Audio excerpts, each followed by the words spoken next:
feeling that I'm going under, but I know that I'll make it out alive if I quit calling you my lover.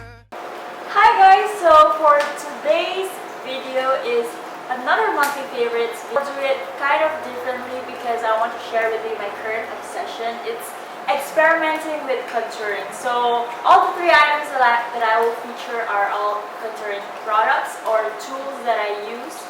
So let's get started. So the three items that I am currently experimenting with are these. So I will tell you guys all the products later. So the demo that I will do is I will use all of them together.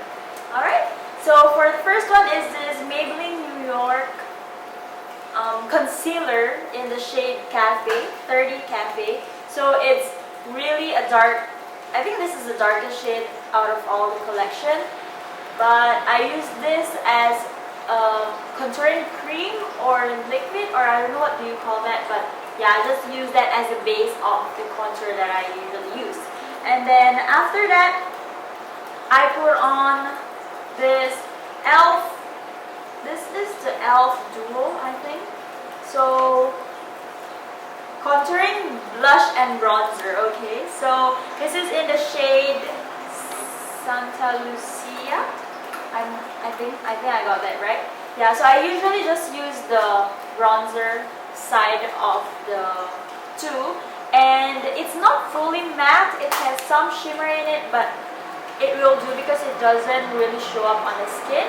And what I use to usually blend in the liquid, which is the concealer, is this brush. This is, I think, specially made for contouring products. So as you can see, it's a flat, dense kabuki brush, and it's just really good for contouring. So yeah, now I will demo on how I use this.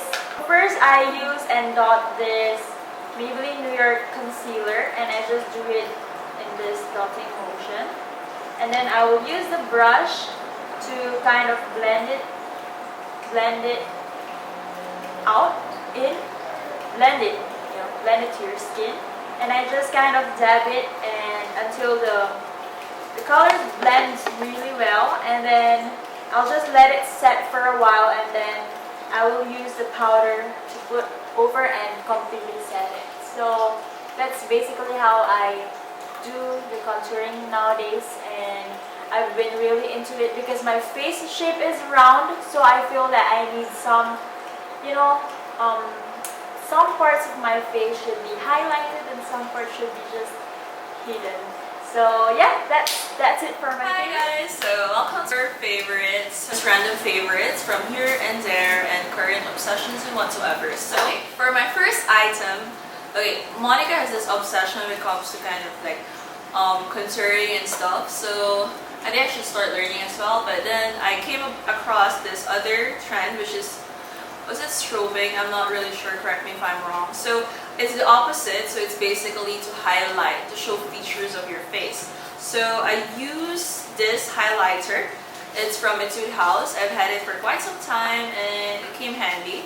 And I just used to highlight like this part of my face, this time, and this and this. So it's just basically emphasizing, it's still more on the kind of Korean dewy kind of look as compared to, because Americans are like in West, they usually use contouring, whereby in Asia the current trend is the strobing kind of effect. So yeah, so if you want to do strobing, just stick on with a highlighter and a good blush. So this is my highlighter for this month, and it's the Mini Touch Highlighter by Etude House. And for my second favorite, it's the same brand as one of my favorite lip tint that I featured in my July favorite. So now I remember the name. It's the Aritaum, Aritaum. It's only found in Korea. Apparently they don't have it in Singapore, but they have this. It's called the Mono Eyes, and this one is in shade number 43. I honestly don't know what's the name because it's all in Korean, but yeah. It looks like it's the orange kind of reddish kind of feel, but I'm actually using it and it's kind of good because Koreans are known to have mono eyelashes. Like, I mean mono, what do you call that? eyeshadow. They just go with one instead of blending. So I tried it. It's quite fun. It's quite savvy. So you can do it for a normal getting out kind of look. So invest in this. The packaging itself is similar to MAC, and when I read reviews about it, it was actually good. So I just tried to buy one, and I kind of regret just getting one, but it's really cheap as well.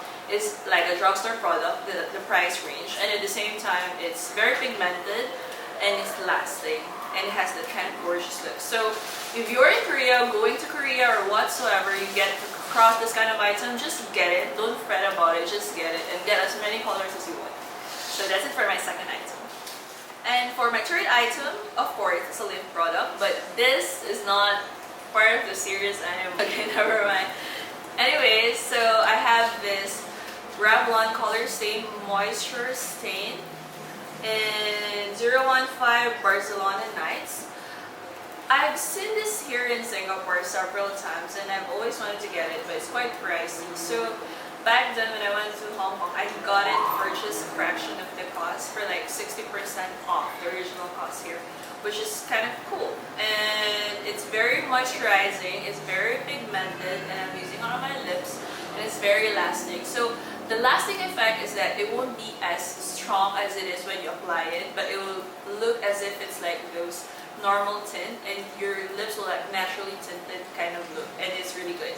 So a lot of people will say when they see that I'm wearing it, they will ask me whether I'm using a Korean lipstick, but apparently I'm using Revlon. So Revlon is kind of shifting to that kind of thing when they're doing stain, which is a thumbs up actually, and it's a good and refreshing way to do it. So that's it for my last favorite for this. Got a feeling that I'm going under, but I know that I'll make it out alive if I quit calling you